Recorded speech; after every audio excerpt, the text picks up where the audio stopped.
जीवन में कुछ करना है तो मन को मारे मत बैठो, आगे आगे बढ़ना है तो हिम्मत हारे मत बैठो, हिम्मत हारे मत बैठो। મિત્રો, આપણી સવાર છે ને આપણને હિંમત ન હારવાની પણ એક સરળતાથી વાત કહી જાય છે। ગુડ મોર્નિંગ ગુજરાતમાં હું હિતાંશ આપનું સ્વાગત કરું છું અને મારી સાથે મારા કો હોસ્ટ છે। નમસ્કાર, હું રીતુ ગોર ભટ્ટ। મોર્નિંગ એ કેવી જશે એ આપણું મન નક્કી કરે છે, તો સ્વાગત છે આપનું ગુડ મોર્નિંગ ગુજરાતમાં।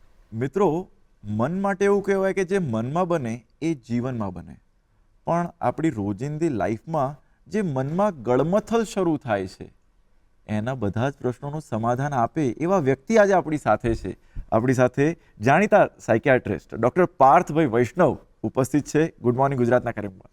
ખૂબ ખૂબ સ્વાગત છે પાર્થભાઈ આપનું। Good morning, thank you so much. પાર્થભાઈ, મને તો એ થાય કે ધારો કે મનની અંદર જીત અને હાર નક્કી થતી હોય તો આ મનની અંદર પ્રશ્ન એ ક્યાંથી ઊભો થાય? પહેલી વસ્તુ, મનની અંદર એફર્ટ એટલે કે કોશિશ નક્કી થાય છે। જીત અને હાર તો બહારથી આવતી હોય છે, એને જે રીતે લઈએ એ લઈએ। પહેલાં મને એમ થાય છે કે મન શું છે। એનેટોમીનો ક્લાસ હતો, મારો પહેલો દિવસ ડિસેક્શનનો, બોડી ડેડ બોડી મૂકે ડિસેક્ટ કરીને જોવાનું હોય। મારી ઉત્સુકતા એ હતી કે મારે બ્રેન ડિસેક્ટ કરીને અંદર મન નામનો ઓર્ગન શોધવો છે, પણ બધા હસવા માંડ્યા મારા ઉપર કે એવું કંઈ ના હોય। એટલે મને કુતૂહલ થયું કે મારે જે બ્રાન્ચમાં જવું છે સાયકિયાટ્રી, જેને માનસિક રોગ, મનના રોગો કહે છે, એ ઓર્ગન જ નથી તો હું ડૉક્ટર શાનો બનીશ? પછી જેમ જેમ આગળ વધ્યું એમ ખબર પડી કે મન એટલે તમારી બ્રેનની અંદરના બાયોલોજિકલ કે ન્યુરોબાયોલોજિકલ કે ન્યુરોકેમિકલ પ્રોસેસીસ, કારણ કે આ પ્રોસેસીસને કારણે તમારા વિચાર ઉત્પન્ન થાય। બ્રેનના અલગ અલગ એરિયાઝ આ પ્રોસેસીસથી કમ્યુનિકેટ કરે, તમારા બોડીથી કમ્યુનિકેટ કરે, તમારા એક્સટર્નલ એટલે કે બાહ્ય વાતાવરણથી કમ્યુનિકેટ કરે, અને આ બધી જ ઇન્ફોર્મેશનને પ્રોસેસ કરી અને અંદરથી એક અવાજ ઊભો કરે જેને ઇનર વોઇસ કહીએ। બસ એ મન અને એ તમારા વિચાર।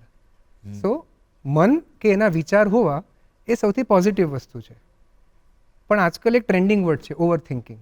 આપણે એની પણ વાત કરશું, કારણ કે એવા કોઈ શબ્દનું એક્ઝિસ્ટન્સ જ નથી હોતું। આપણે આ મનની વાત કરી રહ્યા છીએ। અત્યારના સમયનો સૌથી મોટો પ્રશ્ન છે સ્ટ્રેસ। બધાને ખબર છે કે ન લેવાય, અને તોય જાણે આપણા માથે જ બેઠો હોય છે। તો જ્યારે ખબર છે કે સ્ટ્રેસ નથી લેવાનું, કોઈ બાબતની ચિંતા નથી કરવાની, છતાં વારંવાર મનમાં એ જ વિચાર આવ્યા કરે, તો એ બાબત માટે શું કરવાનું? આને આપણે જુદી રીતે જોઈએ કે ચિંતા એ એક તમારી ક્ષતિની નિશાની છે કે તમે કોઈ પરિબળને પહોંચી ના વળતા હો તો અંદરથી તમને સ્ટ્રેસ ઉત્પન્ન થાય। What is stress? સ્ટ્રેસ એટલે તમારું શરીર કે તમારું મગજ એ વસ્તુને લડી શકે એના માટેની આખી એક મગજ કે શરીરની પ્રક્રિયા। માની લો કે તમારી પાછળ કૂતરું પડ્યું, હવે કૂતરું પડે તો સ્ટ્રેસ છે, શરીરમાં કોર્ટિઝોલ છૂટે। કોર્ટિઝોલ એક સ્ટેરોઇડ હોર્મોન છે, એટલે મસલ્સ અને બ્રેન એ કૂતરાથી કેવી રીતે બચવું એના માટે તૈયાર થાય। હવે આ જ કૂતરું તમારી જિંદગીની નેગેટિવ ઇવેન્ટ્સ હોય, જેમ કે પરીક્ષા હોય, જેમ કે ઘરમાં હેરાન કરતા કોઈક સાસુ સસરા હોય, જેમ કે તમારા હસબન્ડ વાઈફની વચ્ચેનો ઝઘડો હોય, જેમ કે તમારા બાળકો હોય જે તમારું કહ્યું નથી માનતા, પેલું કૂતરું કેટલુંક દોડશે અને પછી એનો વિસ્તાર પૂરો થશે, ત્યાં ઊભું રહી જશે ને ખાલી ભસશે, એટલે કોર્ટિઝોલ ઓછું થશે, સ્ટ્રેસ જતો રહેશે, તમે થોડાક હાંફશો, શરીર ને મગજ નોર્મલ થઈ જશે। આ કૂતરું દોડવાનું બંધ નથી કરતું, પણ શરીરને મગજ હાંફી જાય છે। બેઝિકલી સ્ટ્રેસ એક એવું પોઝિટિવ ઇવેન્ટ તરીકે આપણે જોવું પડે કે આપણે જેને પહોંચી નથી વળતા અને જે આપણને હફાવી દે એવી એક્ટિવિટી છે, રાધર ધેન સ્ટ્રેસથી દૂર ભાગવું, સ્ટ્રેસને કેવી રીતે લાઈફનો ભાગ બનાવવું અને એનાથી આપણે કેવી રીતે ગ્રો કરી શકવું, આપણે એ શીખવાની જરૂરત છે। જેમ તમે કીધું કે આપણે સ્ટ્રેસથી દૂર રહેવાનું છે, એના માટે એક જગ્યા છે, એને હિમાલય કહેવાય છે। એની ગુફામાં જવાનું અને ત્યાં રહેવાનું અને દુનિયામાં શું ચાલે છે એનો વિચાર નહીં કરવાનો। પણ જ્યારે હિમાલયની ગુફામાં આ મગજ લઈને જશો ને તો એવા વિચાર આવશે ને કે તરત પાછા આવી અને તમને જોવાની ઈચ્છા થશે કે દુનિયામાં શું ચાલે છે। સ્ટ્રેસથી ભાગવાની જરૂરત નથી। સ્ટ્રેસ શાના કારણે છે, એને આપણે કેવી રીતે લડી શકીએ છીએ, આપણે ક્યાં નબળા પડી રહ્યા છે જેના કારણે આ વિચારો કે સ્ટ્રેસ આપણને હાવી થઈ રહ્યો છે, એ શોધી અને ધીરે ધીરે ધીરે સીડી ચઢી અને પોતાના મન અને પોતાના શરીરને એટલું સ્ટ્રોંગ કરવું પડે કે હજી આવવા દો સ્ટ્રેસ, આ તો ઓછો હતો, મારે હજી જોઈએ છે, જેથી હું પોતાને ડેવલપ કરું। આને તમે મસલ કે બોડી બિલ્ડિંગ તરીકે જુઓ ને, જેમ વજન વધારો તો પેન થાય છે, પણ વજન વધારથી મસલ્સ પણ બને છે ને, જેમ સ્ટ્રેસ આપો એમ પેન થાય છે, પણ સ્ટ્રેસ આપવાથી મેન્ટલ મસલ્સ પણ ગ્રો થાય છે। સો સ્ટ્રેસ ઇઝ ગુડ। વાહ પાર્થભાઈ, ઘણીવાર એવું બને એટલે જીવનના અલગ અલગ તબક્કાની અંદર અલગ અલગ રીતના કહેવાથી અલગ અલગ સોલ્યુશન મળતું હોય. ઉદાહરણ તરીકે બાળકને આપણે જે સ્ટ્રેટ ફોરવર્ડ કહીશું ને તો એ નહીં જ કરે, બરાબર. તો બાળકને કહેવું કઈ રીતે, આજે ખૂબ મોટા બધા જ માતા પિતાઓનો પ્રશ્ન હોય. હા, સાચી વાત છે. આના માટે કેટલાય એક્સપર્ટ્સ પોતાને માનવા માંડ્યા, પેરેન્ટિંગ એક્સપર્ટ. અને મને બહુ નવાઈ લાગે છે કે 1970માં પેરેન્ટિંગ ઉપર એક પણ બુક નથી લખાઈ, પણ 1970 સુધીમાં ખરબો લોકો જન્મ્યા અને એ લોકોએ દુનિયા 1970 સુધી પહોંચાડી. 1970થી અત્યાર સુધી 4.5 લાખ ચોપડીઓ પેરેન્ટિંગ પર લખાઈ છે. અને જેટલી ચોપડી લખાતી જાય છે એટલું કન્ફ્યુઝન વધતું જાય છે કે પેરેન્ટિંગ કેવી રીતે કરવું, બાળકો સાથે કેવી રીતે ઇન્ટરેક્ટ કરવું. સૌથી પહેલાં તો એમ માનું છું કે બાળક એક પ્લુરીપોટેન્ટ અમારી ભાષામાં કહેવાય, એટલે કે એક એવી વ્યક્તિત્વ કે જે ગમે તે કે બધી જ દિશામાં જઈ શકે એનું સક્ષમ છે. હવે તમે કઈ દિશામાં વાળશો એ તમારા હાથમાં છે. બેઝિકલી આજકાલના પેરેન્ટિંગમાં ડૂઝ અને ડોન્ટ્સ બહુ વધતા જાય છે. એટલે બાળકોએ શું કરવું જોઈએ અને શું ન કરવું જોઈએ. આપણે બહુ એક પેરાનોઇડ સમાજમાં રહીએ છીએ જેની અંદર પેરેન્ટ્સને પરફેક્ટ પેરેન્ટ્સ બનવું છે. જાણે કે કોઈક એવોર્ડ રાહ જોઈ રહ્યો છે એમનો કે બાળક IITમાં જશે, ડૉક્ટર બનશે કે કોઈ મોટી કંપનીમાં જોબ લેશે એટલે award of the parent of the year goes to કરીને પેરેન્ટને આપશે. એટલે પેરેન્ટ્સ એક વિચિત્ર હોડમાં લાગેલા છે જેના કારણે ડૂઝ અને ડોન્ટ્સનું લિસ્ટ આપી દે છે. એક મજાની વાત કહું, તમે 5 કે 7 વર્ષના બાળકને એમ કહેશો ને કે રોડ દોડીને ક્રોસ ના કર, એને કેટલુંક સમજાશે? રોડ દોડીને ક્રોસ કર, એને ના નહીં સંભળાય. તમે એને કહેશો કે સામે સોફા ઉપર કૂદકો ન માર, એટલે એને સામે સોફા કૂદકો, આટલુંક સમજાશે, ના નહીં સંભળાય. બાળકોની ડિક્શનરીમાં હા અને ના હજી હોતા જ નથી. આપણે પહેલાં સમજવું પડે.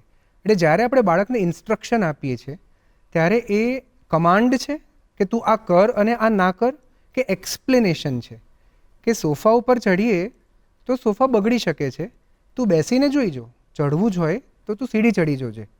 જો તમે એક્સપ્લેનેશન આપો છો તો આ બાળકો over a period of time critical thinking તરફ જાય છે. ક્રિટિકલ થિંકિંગ એટલે કોઈક વસ્તુના ઊંડાણમાં જઈ સમજી અને સોલ્વ કરવી. બાકીના બાળકો ક્રિટિસિઝમ તરફ જાય છે. એટલે જ્યારે ડોન્ટ્સ બાળકે કરી નાખ્યું તો પેરેન્ટ એને તને સમજ નથી પડતી, તું કેમ આમ કરે છે. અમારા જમાનામાં મેથી પાક મળતો હતો, આજકાલ મેથી પાક અલાઉડ નથી, પણ ક્યારેક સંતાઈને બંધ બારણે મળી જતો હોય છે. પણ આજકાલ પેરેન્ટ્સ ગુસ્સે થઈ જાય અને ગુસ્સો બાળક પર નથી હોતો. એ ગુસ્સો એમ હોય છે કે મારા આટલા સમજાવે ઉપર આ તુચ્છ વ્યક્તિ આટલું ના સમજે. એ ગુસ્સો હોય પોતાના ઉપર અને પ્રોજેક્ટ બાળક પર કરે. તને સમજ નથી પડતી, તારામાં અક્કલ નથી, તારામાં બુદ્ધિ નથી. બાળકના મગજમાં આ બધી વસ્તુઓ તમને લાગે, પણ 3, 4, 5 વર્ષના બાળકોના મગજમાં આ બધા જ સેન્ટેન્સીસ કોર બિલીફની રીતે અંદર મગજમાં જતા રહે અને સતત ક્રિટિસિઝમ જે બાળકની થતી હોય એને આગળ જતાં લઘુતા ગ્રંથિ કે ઇન્ફિરિયોરિટી કોમ્પ્લેક્સીસ થઈ શકે છે. બાળક સાથે એક્સપ્લેનેશનથી વાત કરો, કમાન્ડ્સથી નહીં. કમાન્ડિંગ પેરેન્ટ અલ્ટિમેટલી બાળકને અલગ અલગ જાતની પર્સનાલિટી પ્રોબ્લેમ્સ તરફ લઈ જાય છે. એક્સપ્લેનેટરી પેરેન્ટ્સ બાળકનું ક્રિટિકલ થિંકિંગ વધારે છે. આ બાળક પોતાના માટે ને સમાજ માટે ઇઝ ઓલવેઝ ફ્રૂટફુલ, એક આ કન્સ્ટ્રક્ટિવ કરશે આગળ જતાં. જી, આપણે બાળકની વાત કરી રહ્યા છીએ તો અત્યારે સોશિયલ મીડિયાના જમાનામાં બાળકોના એકાઉન્ટ, એમની દરેક પ્રવૃત્તિ સોશિયલ મીડિયા પર મૂકવી, એને લીધે એમના મગજ પર કેવી અસરો થતી રહે છે? એ તો બહુ જ કોમ્પ્લિકેટેડ ટોપિક છે સાચું કહું તો. પણ હમણાં એક ક્લાયન્ટ આવ્યા અને હસબન્ડ એન્ડ વાઈફ મને કીધું કે વી આર પ્રેગ્નન્ટ ડૉક્ટર. મેં કીધું કોંગ્રેચ્યુલેશન્સ. અને એમણે કીધું કે અમે અમારી પ્રેગ્નન્સી બહુ યુનિક રીતે જાહેર કરી છે. અમે બાળકનું અત્યારે હુલામણાનું નામ છે એ નામથી એક અકાઉન્ટ બનાવીને એનો સોનોગ્રાફીનો ફોટો મૂકી દીધો છે. એટલે બાળક હજી જન્મ્યો નથી પણ સોશિયલ મીડિયા પર ટ્રેન્ડિંગ થવા માંડ્યો છે. આ જ બાળક જેમ જેમ મોટું થતું જાય અને એ ઓબ્વિયસ છે કે કેવી રીતે એને ખબર પડે છે. તમે ક્યારેક વિચાર કર્યો છે કે પેરેન્ટ્સ પોતે જ પોતાના ફ્રસ્ટ્રેશનમાં રીલ્સને સ્ક્રોલ કરતા હોય બાળકની સામે, યુટ્યુબના શોર્ટ્સને સ્ક્રોલ કરતા હોય, વોટ્સએપ ઉપર કોઈક થયેલી વાતનો ઝઘડો એનો ક્લેશ ઘરમાં લઈને આવતા હોય. સો બાળકો જુએ છે કે રિયલ અને વર્ચ્યુઅલ વર્લ્ડ્સ વચ્ચેની બાઉન્ડ્રીઝ જે છે એ બ્લર થતી જાય છે હવે. સો નાવ આપણને ખબર નથી પડી રહી કે કઈ વસ્તુ ફિઝિકલ વર્લ્ડમાં પ્રેઝન્ટ છે અને કઈ વસ્તુ વર્ચ્યુઅલ વર્લ્ડમાં પ્રેઝન્ટ છે. ઇવોલ્યુશનની દ્રષ્ટિએ જોઈએ તો હ્યુમન્સ એટલે કે માણસોએ અટેન્શન સીકર્સ છે. આપણા પૂર્વજો પણ અટેન્શન સીકર હતા. એટલે જો એક કબીલાના માણસને સરખું અટેન્શન ના મળ્યું તો પોતાના કબીલાને લઈ અને સામે નન પૂરો કરી નાખતા હતા. અને એ પૂરો કર્યું એના કારણે 10 કબીલામાં ખબર પડે કે આ તાકતવર છે એટલે એનો ખોફ થતો હતો. હવે અટેન્શન સિકિંગ તો આપણામાં રહી ગયું, પણ વાયોલેન્સ તો કરી શકાય એમ છે નહીં. હવે તો અટેન્શન સિકિંગ વધતું ગયું. એ ઓલવેઝ હતું સમાજમાં. લોકોનું અટેન્શન, વેલિડેશન, એમનું ધ્યાન કેવી રીતે ખેંચવું, એના માટે માણસ ભૂખ્યો ઓલવેઝ હતો. કંઈ ના કર્યું હોય તો એ કોઈક સિદ્ધિની જાહેરાત આપી દેવી છાપામાં, કંઈ ન કર્યું હોય ને હોસ્પિટલ હજી ખોલ્યું જ હોય અને ડૉક્ટર એડવર્ટાઇઝ કરી દે કે 5,000 પેશન્ટ અમે જોઈ લીધા છે. અટેન્શન સિકર માણસ પહેલેથી હતો. ટેકનોલોજી કંપનીઝને ખબર પડી, સોશિયલ મીડિયાનો જન્મ થયો. સોશિયલ મીડિયા એ કોઈ ખરાબ જગ્યા નથી. સોશિયલ મીડિયાથી લોકો કનેક્શનમાં તો આવે જ છે, પણ દરેક સોશિયલ મીડિયામાં તમે જોશો તો એજ બાર મૂકેલો છે. ડીડ યુ નો કે ઇન્સ્ટાગ્રામ ઉપર 13 વર્ષનો એજ બાર મૂકેલો છે. 13 વર્ષથી નાના બાળકો ફેસબુક ઉપર 13 વર્ષનો છે, ઇન્સ્ટાગ્રામ ઉપર 15 વર્ષનો છે, યુટ્યુબ ઉપર 18 વર્ષનો છે, ટ્વિટર ઉપર 18 વર્ષનો છે.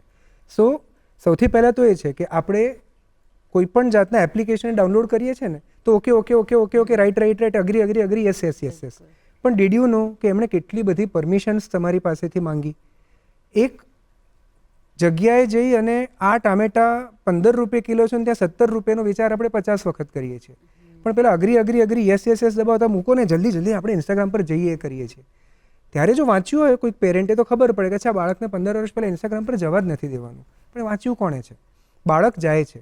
બાળક જેવું ત્યાં જાય છે, અને ખાસ કરીને અમે એમ જોઈએ છે કે જે બાળકો થોડાક પ્રોબ્લેમ ફેમિલીઝમાંથી આવતા હોય છે, ઘરમાં ક્લેશ કંકાસ હોય, જોઈએ તો પ્રેમ, હૂંફ, લાગણી ના મળેલી હોય, અથવા તો પેરેન્ટ્સ બહુ પ્રેક્ટિકલ જિંદગી જીવતા હોય કે જેમાં બંને વર્કિંગ હોય, બંનેને પોતપોતાના ફ્રેન્ડ સર્કલમાં મિક્સ થવું હોય, બાળક એમને એક લાયબિલિટી લાગવા માંડ્યું, એમને ફ્રીડમને અટકાવતું લાગતું હોય, આ બાળકને જે તુચ્છકાર કે તરછોડાયેલું હોય છે ખ્યાલ આવવા માંડે છે.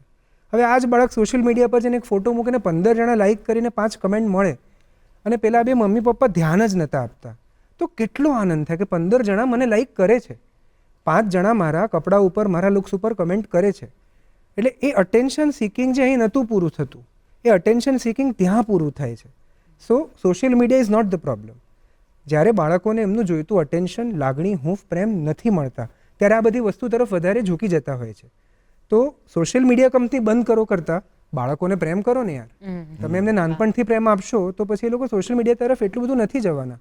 અને અગેન સમજણ અને ક્રિટિકલ થિંકિંગ કે કેમ નથી જવાનું, તું નાની કે નાનો છે એટલે ન જા, એવું નહીં.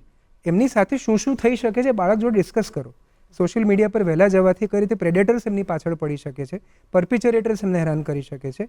આજકાલ એઆઈના જમાનામાં વિડીયોઝ, ઓડિયો અને ફોટોગ્રાફ મોર્ફ થઈ શકે છે. એક્સપ્લેન ધેમ, અને તમારા અકાઉન્ટથી એમને ઇન્ટ્રોડ્યુસ કરો અને પછી એમનું ઇન્ડિવિજ્યુઅલ અકાઉન્ટ આપો, તો આઈ થિંક આ દૂષણ અટકાવી શકાય છે. પાર્થભાઈ, આ બાળકોથી આગળ વધીએ એટલે અત્યારે એક બહુ ટ્રેન્ડિંગ વર્ડ ચાલતો હોય છે ઝેનઝી વાળો.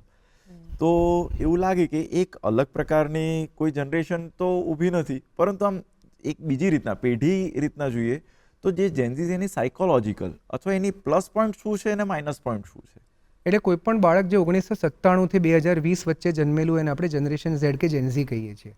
એટલે આ ચાલતું આવે ઉપરથી છે. પહેલાં બૂમર્સ હતા, પછી જનરેશન એક્સ, જનરેશન વાય, મિલેનિયલ્સ, પછી જેન્ઝી આવ્યું, હવે આલ્ફા આવ્યું. તો આપણે એવું માનીએ છીએ કે આ એવી જનરેશન છે જે ડિજિટલ એજમાં જન્મેલી છે. તમે 2007 જુઓ તો it is also the invent કે આઈફોન એ જમાનાની આસપાસ આવ્યો, સ્માર્ટફોન એ જમાનાની આસપાસ આવ્યો. સો આ બાળકો મોટા થયા છે યુટ્યુબના ગીતોથી રાધર ધેન દાદી દાદાની સ્ટોરીઝથી.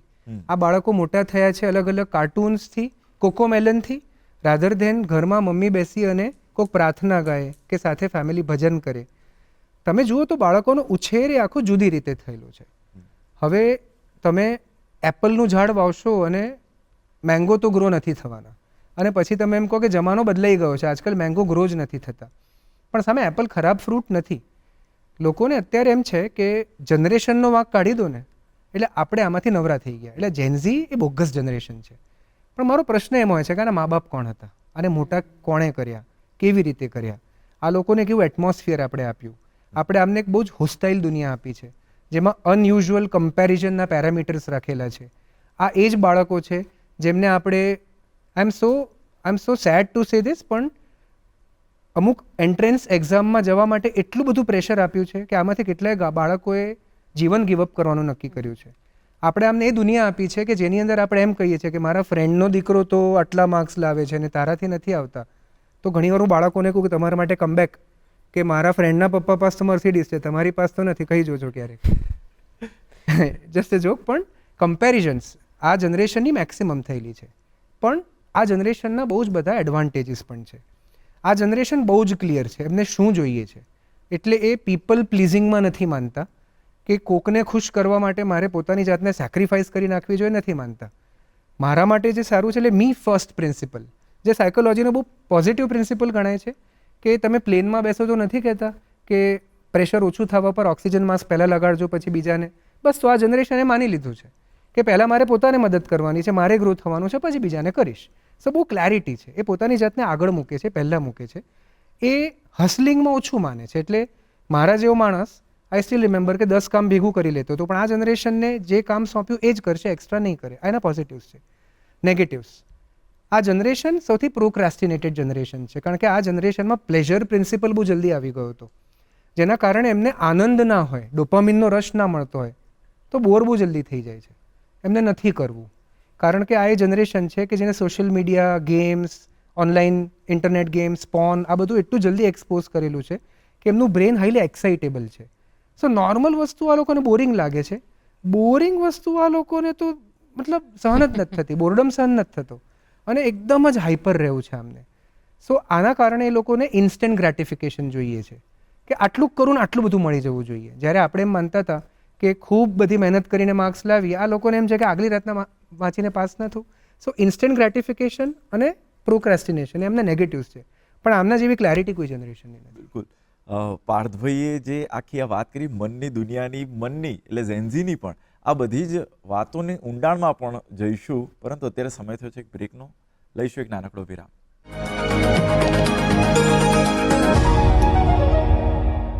વિરામ બાદ ફરી આપનું સ્વાગત છે ગુડ મોર્નિંગ ગુજરાતમાં.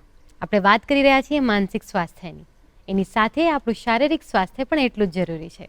ત્યારે આજે અમે આપના માટે લઈને આવ્યા છીએ કે યોગની વાત, એક એવી ઇન્સ્પિરેશનલ સ્ટોરી કે જેમાં મહેબૂબ કુરેશી વાત કરશે શવાસનની. આમ જોવા જઈએ તો યોગની વાતમાં એમ થાય શવાસન એટલે તો સૂઈ જવું, પરંતુ ના, આ શવાસનથી એમના જીવનમાં કેટલો બદલાવ આવ્યો એ વિશે વધુ જાણીએ આ સ્ટોરીમાં.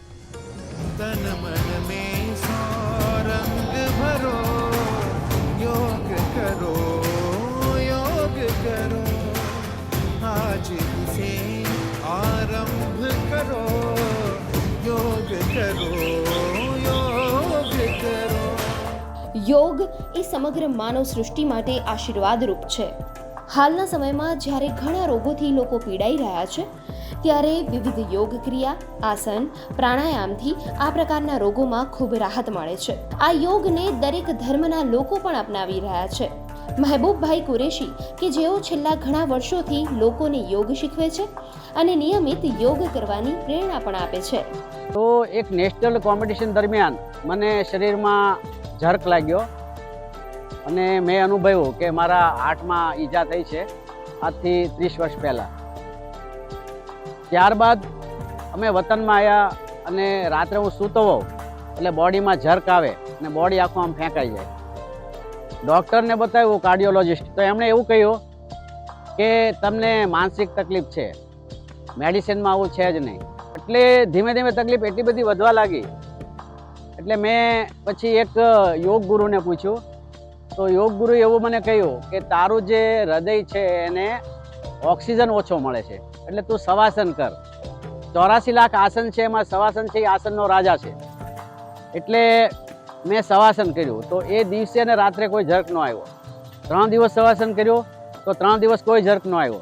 8 દિવસ મેં શવાસન બંધ કરી દીધું તો 9મા દિવસે ઝરક આવ્યો. એટલે મેં જુડો, કરાટે બધું જ છોડી દીધું અને યોગને અપનાવી લીધું. ધીમે ધીમે હું પોતે યોગ કરવા લાગ્યો અને પછી ધીમે ધીમે લોકોને કરાવવા લાગ્યો. મારું એવું સ્પષ્ટ મંતવ્ય છે, શાસ્ત્ર પણ એવું કહે છે, આજથી 5000 વર્ષ પહેલાં મહર્ષિ પતંજલિ પણ કહ્યું છે કે યોગ એક અદ્ભુત વિજ્ઞાન છે. અને આજ સુધીમાં મેં 1.25 લાખ મુસ્લિમોને યોગ કરાવ્યા છે. કુલ મળીને 2,85,000 લોકોને યોગ કરાવ્યા છે. અમદાવાદનો જે એરિયા છે, જુહાપુરા એરિયા, ત્યાં પણ મારી 20 થી 25 શિબિર થઈ ગઈ છે. ત્યાં 21 NGO છે, એમનું યુનિયન છે, એમણે પણ મારી શિબિર કરી છે. તો આજ સુધીમાં મુસ્લિમ ધર્મમાં કે કોઈ પણ અન્ય ધર્મમાં મને એવું ક્યારેય જાણવા નથી મળ્યું કે મને કોઈ એવું કહ્યું નથી કે મને એવી કોઈ અનુભૂતિ નથી કે તમે યોગ ના કરાવો કે યોગ બરાબર નથી, એવું ક્યારેય કોઈએ નથી કીધું. અને ખૂબ સારા અનુભવ થાય છે અને લોકો ખૂબ રિસ્પેક્ટ આપે છે યોગનું મહત્ત્વ સમજે છે. યોગાસન પ્રાણાયામ કરવાથી ઘણા રોગોમાં રાહત મળે છે, તો કેટલાક રોગોથી બચી પણ શકાય છે. લોકોને અત્યારે diabetes, hypertension, high BP, low BP, arthritis એવા ઘણા બધા પ્રોબ્લેમો થતા હોય છે. એના માટે જાતનું પોલ્યુશન જવાબદાર છે. તો ડાયાબિટીસ હોય તો મંડુકાસન આપણે કરીએ તો એ ડાયાબિટીસ છે એ કંટ્રોલમાં આવતો હોય છે. કપાલભાતિ કરીએ તો પણ ડાયાબિટીસ કંટ્રોલમાં આવતો હોય છે. અનુલોમ વિલોમ પ્રાણાયામ છે એનાથી હાઈ બીપી, લો બીપી કે સ્ટેન્ડ મુકાયું હોય કે બાયપાસ કરાવ્યું હોય એ લોકોને ખૂબ રાહત રહે છે અને ખૂબ સારી એનર્જી મળે છે. યોગમાં એવું કહેવાય છે કે અનુલોમ વિલોમ પ્રાણાયામ છે એમાં બધા જ પ્રાણાયામ આવી જાય છે. जो भी रोग हमें होते हैं वो ज़्यादा से ज़्यादा हमारे मानसिक तनाव और रहन सहन की वजह से हो रहे हैं. अगर हम मानसिक तनाव और रहन सहन चेंज करेंगे तो अपने आप रोग से भी मुक्त हो सकते हैं. और योग से ज़्यादा अच्छा उपाय और कोई नहीं है, जिसमें कोई पैसे भी नहीं लगते हैं. आप खुद अपने इलाज कर सकते हो. और योग में इतनी विविधता है. योग यानी ज़्यादातर हम समझते हैं सिर्फ आसन. नहीं, आप अगर पतंजलि ऋषि का देखेंगे तो 8 अलग अलग अंग से योग होता है. अगर हम वो 8 अंग को फॉलो करेंगे तो डेफिनेटली बीमारी से मुक्त हो जाएंगे. આ તો જાણ્યું યોગાસન પ્રાણાયામનું મહત્વ. ત્યારે સમગ્ર ભારતભરમાં યોગ દિવસ ઉજવવામાં આવ્યો, જેમાં ભારતીય સેનાના જવાનોએ સરહદી વિસ્તારમાં તો તટરક્ષક દળ, નેવીના જવાનો પણ યોગાભ્યાસમાં જોડાયા.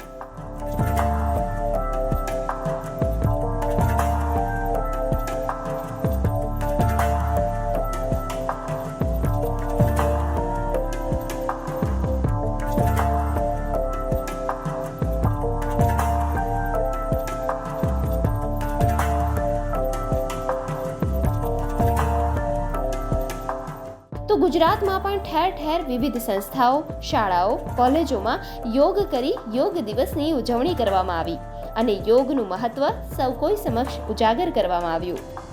આ સ્ટોરી આપે જોઈ અને યોગના ફાયદા જોયા. ચર્ચાનો દોર માનસિક સ્વાસ્થ્ય તરફ આગળ વધારીએ તો સર, અત્યારે યુવા પેઢીમાં ડ્રગ્સ અત્યારે વધારે ફેલાતું જાય છે, તો એ કયા કારણથી, એનાનું સોલ્યુશન શું?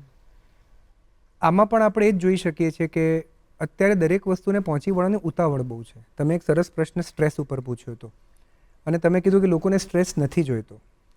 હવે શું થાય છે કે બે પ્રકારના લોકો છે. એક એ છે જે અવેરનેસ ફેલાવવા માંગે છે કે દુનિયા માટે, સમાજ માટે, બાળકો માટે, યુવાન માટે સારું શું છે.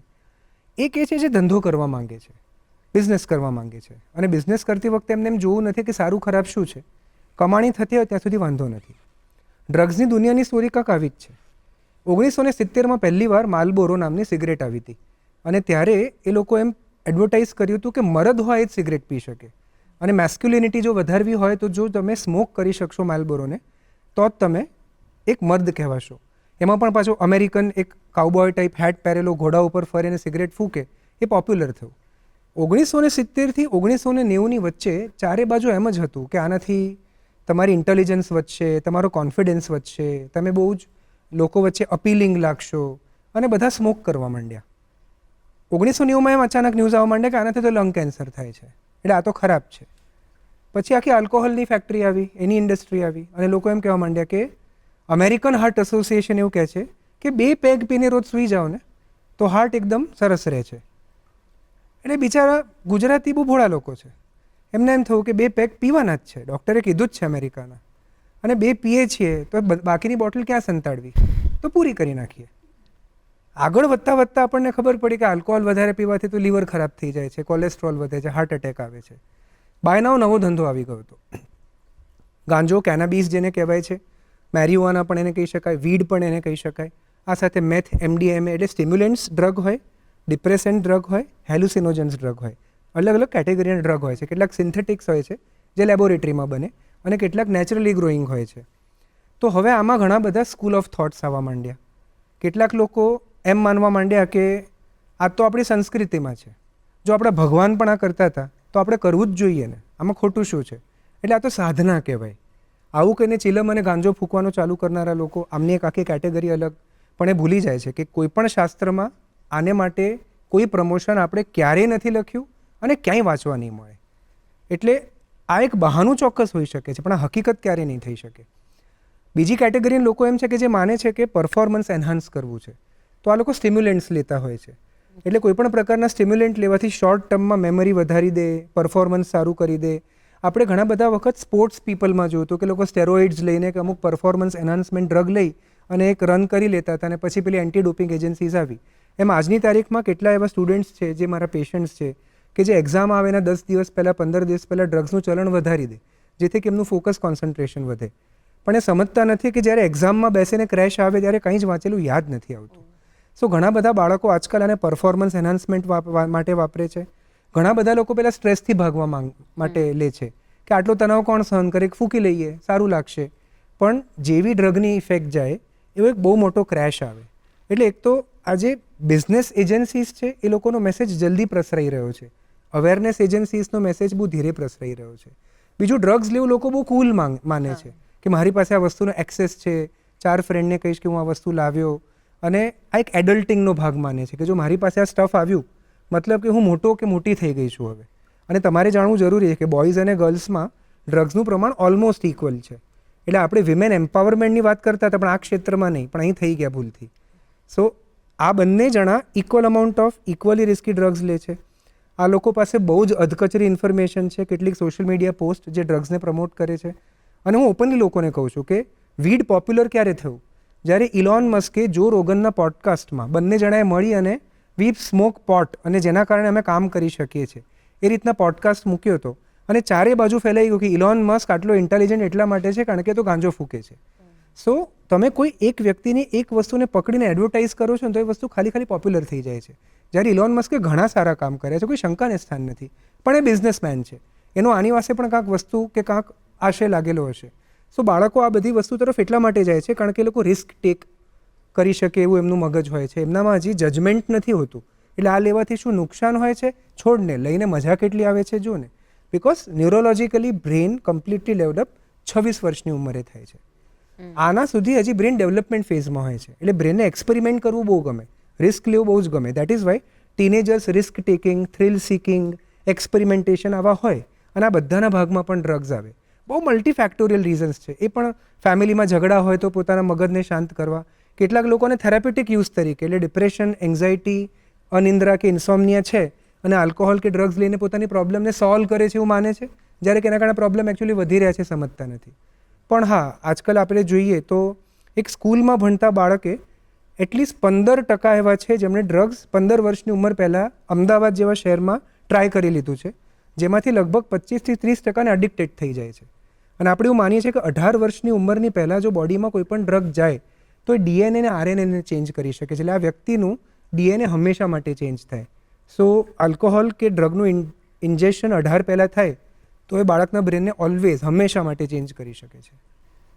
પાર્થભાઈ, આપણે જોઈએ કે અત્યારે યંગ ગર્લ્સ જે છે એમની સામે ઘણી બધી ચેલેન્જીસ આવતી હોય છે. એઝ અ સાયકેટ્રિસ્ટ તમારી સામે કેવા પ્રકારની એમની શું કહેવાય સમસ્યાઓ આવતી હોય છે કે અને જેનું સોલ્યુશન એટલે કઈ રીતના સાયકોલોજીકલ આખો ચેન્જ આવી રહ્યો છે, તમે શું જોઈ રહ્યા છો? હું એમ માનું છું કે ગર્લ્સ હવે ઇક્વલિટીમાં માને છે, એટલે એમને પણ એ બધી જ જગ્યાએ એક્સપોઝર, ઇમ્પોર્ટન્સ અથવા તો પોઝિશન જોઈએ છે કે જ્યાં બોયઝને મળતી હતી. એટલે ઘરમાં ઇક્વાલિટીની, કામમાં ઇક્વાલિટીની, કે બ્રધર કેમ ના કરે, મારે એકલાએ કેમ રસોઈ શીખવાની કે સાફ સફાઈમાં મદદ કરવાની.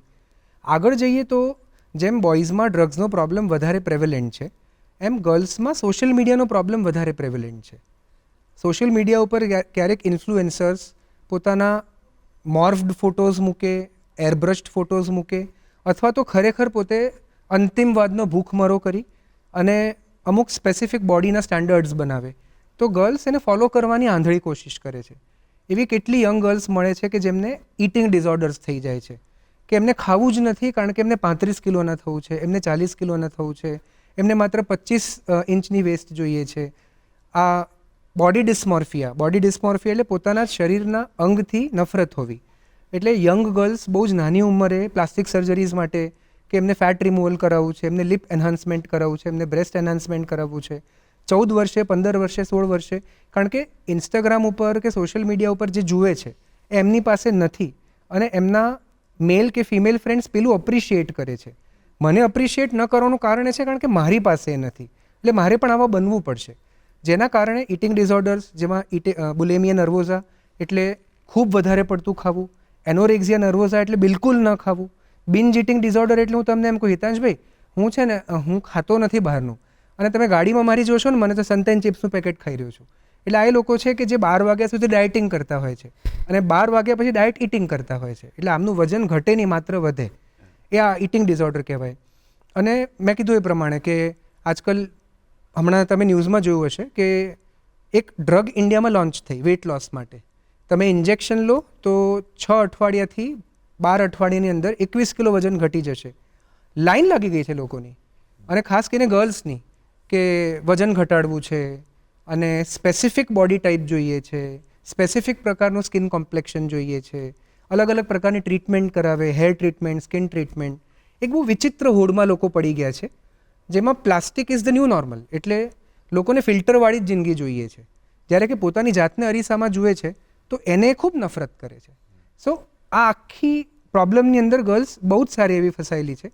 આના કારણે ડિપ્રેશન, સુસાઇડના રેટ્સ પણ વધી રહ્યા છે, એન્ઝાયટી ડિસઓર્ડર્સ પણ વધી રહ્યા છે. પર્સનાલિટી ડિસઓર્ડર્સ એટલે વ્યક્તિત્વમાં પ્રોબ્લેમ.